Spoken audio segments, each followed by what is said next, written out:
To everyone reading this, thank you. Thank you for choosing to be here, for trusting me with this story, and for allowing me to uncover a heartbreak so many people keep hidden. Your presence, your compassion. It means more than words could ever hold. The door slammed with such force that the frames on the wall rattled. I had just walked in from a long day, weary but comforted by the thought of seeing her smile, of sinking into the couch together. Instead, what I saw froze me to the core. She stood in the hallway, hair a tangled mess, makeup smeared, her skin slick with sweat. Her eyes, once warm, playful, familiar, were now sharp and distant. "I've already had a great night. Don't touch me," she hissed, her voice slicing through the air. I stopped, my chest tightening, trying to catch my breath, to find the right words. "Honey, what's going on?" I asked softly, stepping toward her. She recoiled like my presence itself was a threat. "Nothing you need to know," she muttered flatly, final as a door slammed shut. For nights afterward, I lay awake in the dark, replaying that moment endlessly. Her words echoed like a riddle I could never solve. I watched her closer. Every gesture, every sigh, every late-night message she insisted came from work. The tension between us was invisible but constant, like a wire pulled so tight it hummed. The signs began small. A napkin in the trash, stained with lipstick that wasn't mine. A perfume on her scarf I didn't recognize. A phone buzzing silently, tucked away. Every time I wanted to confront her, to demand the truth, a fragile hope whispered, maybe I was imagining things. Denial is its own kind of poison. Then came the late nights at the office, meetings and deadlines that stretched past midnight. Yet she came home with laughter still clinging to her, the faint trace of perfume lingering like evidence. I lay in bed staring upward, feeling something inside me crack. Trust built over years was now crumbling like thin glass, each shard reflecting my disbelief. One night, I followed her. I know how it sounds, desperate, pathetic, but I needed to see. Under the streetlights, I saw her leaning into someone else. Her laughter was soft, intimate. Their hands brushed, their smiles belonged to each other.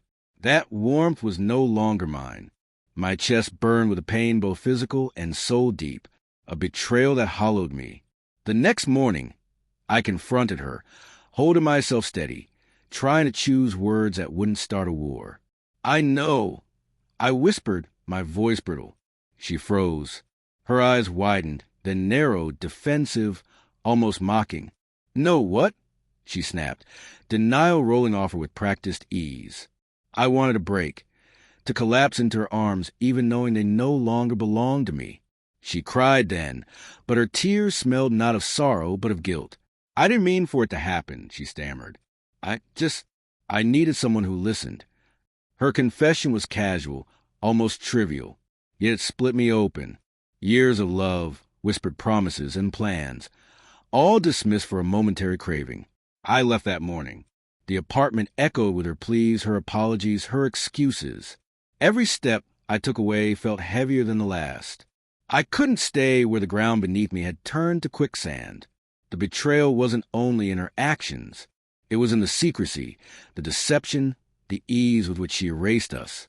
Weeks later, I settled into a small apartment of my own, walls bare the memories that now soured.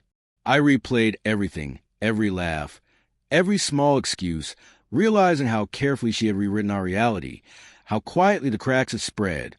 Anger, sorrow, emptiness. They tangled until they sharpened into clarity. I saw her again one evening in a cafe. She looked at me with hope in her eyes, like a child waiting to be forgiven. I didn't speak at first, just watched her try to summon warmth across the chasm she had carved. Finally, I gave her a faint, cold smile. "I hope your nights keep being great," I said. The irony tasted bitter, but I asked for nothing more. No reconciliation, no answers, just truth stripped bare. The hardest part wasn't the act itself. It was realizing love can live alongside betrayal, that a heart can still hold warm for one while reaching for another. I mourned not only what I lost, but the illusions I had believed, the future we had imagined, the version of myself who trusted blindly. In the month that followed, I rebuilt. My trust in others was cautious, fragile. Yet I found strength in solitude, comfort in friends, purpose in work. The nights were long, the memories sharp, but each day carried a little more light. Eventually, I stopped noticing the signs. Perfume on a scarf, laughter at another table. They became echoes, not reminders of her betrayal, but of my survival, my resilience. Our story lived on only in memory, not presence, and that was enough. Closure didn't come from her apology or my anger.